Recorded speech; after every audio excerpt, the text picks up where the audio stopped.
the Russian River is known around the country, heck, it's known around the world, as one of the most beautiful spots in California. And I think the best weekend in the Russian River, the heart of which is Guerneville, California, is Lazy Bear Weekend. And we are lucky enough today to have the founder and the vice president. Welcome to Larry, Harry Litt and Jack Sugrue. I did it again. Welcome. Thank you. Tell me, what was the impetus behind Lazy Bear Weekend?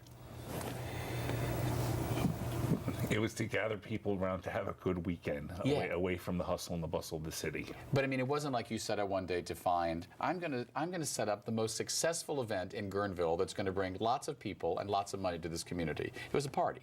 It was a party. But a party with a message. Also to do some fundraising while we're up there. Right, because the idea behind Lazy Bear Weekend is not only to get together the bear community, but to raise money for a good cause, correct? A number of good causes. We actually benefit between 15 and 20 nonprofits around the Bay Area and throughout California. You know, my husband and I have had a place up in the Russian River, Guerneville now for 13 years. And if you talk to the locals, and I'm not just talking members of the LGBT community, straight waitresses, people who work in Safeway, you ask them what is the best weekend in Guerneville, they say Lazy Bear Weekend. Because bears love to party and they love to eat and they say they tip well, true. Yeah. Is that true? Yes. We put the fun back in fundraising. Do you remember the first Lazy Bear Weekend? I sure do. 1998, correct? Yes. And what was that like? It was fun. We had a gathering of guys to come over to the Triple R, which is now called the R3. And it was just a big drink fest weekend. There was no dances at the time, but we had wonderful DJs performing some excellent music. And all of my friends came up, and their friends came up. Right. So you single-handedly invented the bear community? No. But he enhanced it greatly. Yeah. Now, you know, we've joked about that. I used to say that I wasn't a bear, but once I hit 50, I think I've become a bear. But I don't know if I have enough hair. Is it possible to be a bear without facial hair? Absolutely. Sure. You know, bear is always a state of mind. We've talked about the fact that being a bear is a state of mind. Right. If you feel that you're a bear, you want to be inclusive, you're a bear. And what does that mean, to be a bear? To be accepted. Uh-huh. Because there's so many trappings in the gay community, and it's nice to be able to let your hair out and just relax. Yeah. And that's something about being a bear, about being relaxing. So the idea is that you don't have to look a certain way or be a certain way or make a certain amount of money. You can just be who you are. Yes. That's exactly right. Right. Of all the bear weekends that you have been to in Guerneville, is there one that stands out either because it was just the most well attended or because the beneficiaries benefited the most from a certain fundraising effort? Well, Lazy Bear is the only bear event that I've been to up in Guerneville, and we did do a polar bear weekend up there one year. It wasn't very successful, but the polar bear plunge was fun. Yeah, I remember going to it.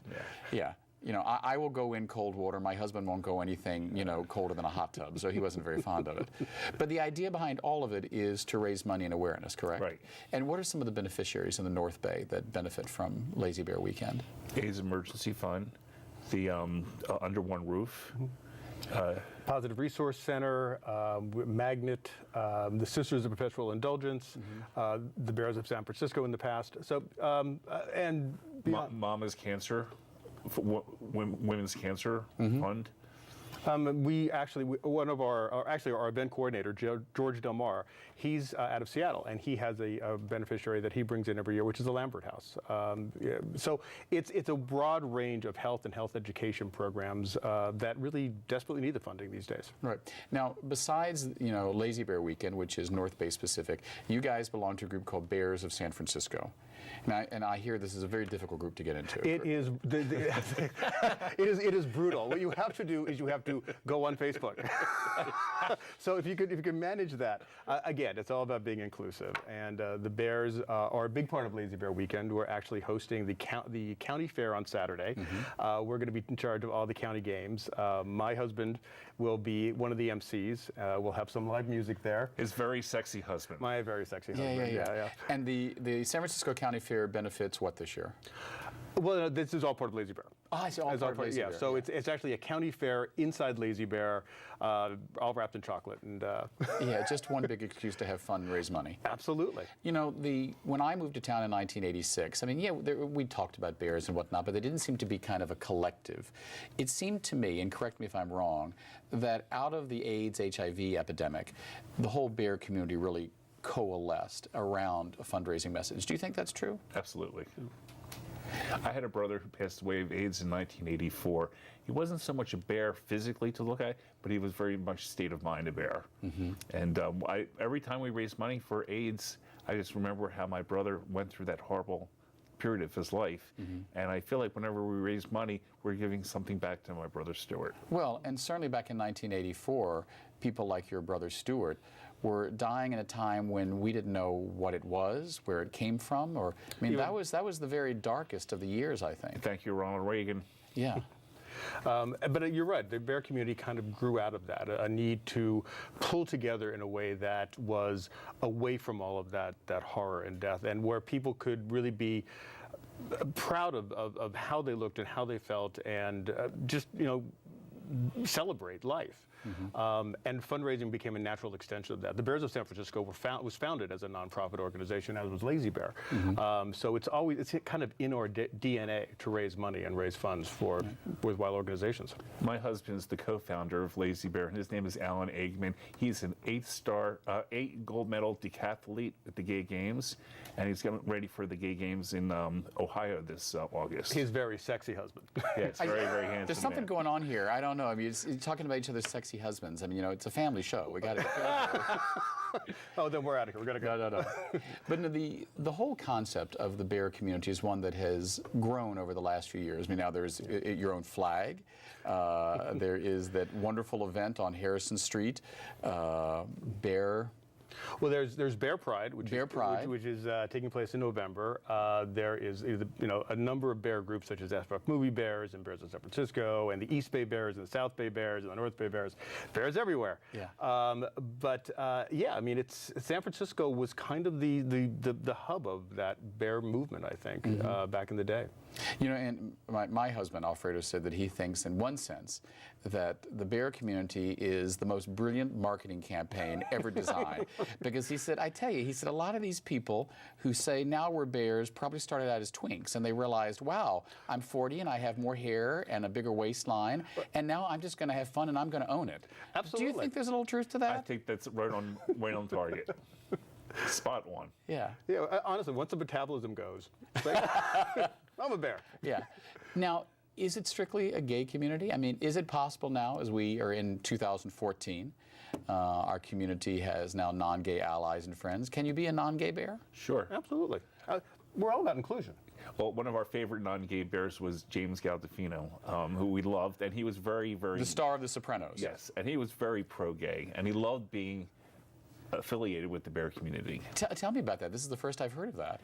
He was big and hairy, and he liked having that association. He knew he had a big gay following. He didn't know it was called the bear movement, though. And after a few people enlightened him to it, he was very receptive to doing fundraising for... I had no idea. So we have kind of our first non-gay bear saint. Yes. And you wouldn't want to mess with him. No, not at all. So, I mean, if he said, he says, give me money. You're going to give him money. give me money. You're like, absolutely, will you take an ATM card? Besides the Lazy Bear Weekend, what are some of the events you have coming up that are raising funds this year?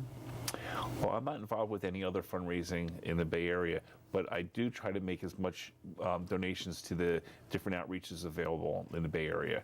And there are plenty that need it, because the government doesn't give it to them anymore. Right. And the Bears of San Francisco will be participating at Dory Alley this year, and hopefully with Folsom Street. We'll be doing fundraising there. We'll be doing events throughout the year, beer busts and dances, and maybe something coming at the very beginning of 2015, which I can't talk about yet. But we'll have you back on to talk about it. Which we're very excited about pulling together. In our last few moments, talk to me about how things have changed since 1984. I've heard people say to me, and I've even thought of myself sometimes, people don't take AIDS, HIV as seriously as they used to be. It's harder raising money. Do you find that true? Well, because medicine does so many wonderful things for the HIV community, that has been a thorn. It has the wonderful side that not many people are dying, because the medicines are so wonderful, but people say out of sight, out of mind, which is not right. It is more difficult to get people's attention when you talk about HIV and AIDS because it's gone from being a 100% fatal to being a chronic disease right now. That doesn't mean that there isn't still a need for research and for medication and for hospice care and to take care of those individuals who are sick. There's still thousands of people every year who die from HIV and AIDS. They just they're not dropping the way they did in the past. I think one of the things that really grew out of this whole epidemic, this horrible epidemic, was the fact that as a society we have been moved and changed. We were perceived as being just about partying back in 1980 and 1982 and 1984.